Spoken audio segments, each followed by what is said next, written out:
The first step is to completely clean your windshield because you don't want your new blades being ruined by any debris that is on your windshield. So take any kind of glass cleaner or car cleaner and clean your entire windshield.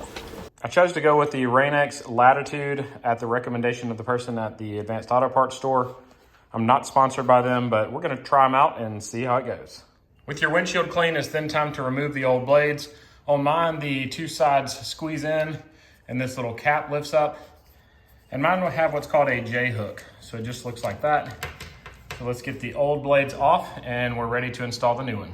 To install these Rain-X blades, I pop this end open here and the J-clip slides right in. Then I close this clip right here down. You can see the clip is now firmly closed and this one is ready to go. The package on these Rain-X windshield wipers says to activate the Rain-X, you run your windshield wipers on medium speed for 2 to 3 minutes. This is applying the Rain-X chemical to the windshield.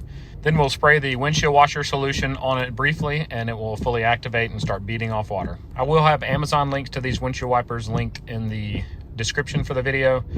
For the 2011 Honda Pilot, you need a 22-inch on the driver's side and a 20-inch on the passenger side. It has been 2 minutes, so I'm going to spray some washer fluid on and we'll see how well it repels the water.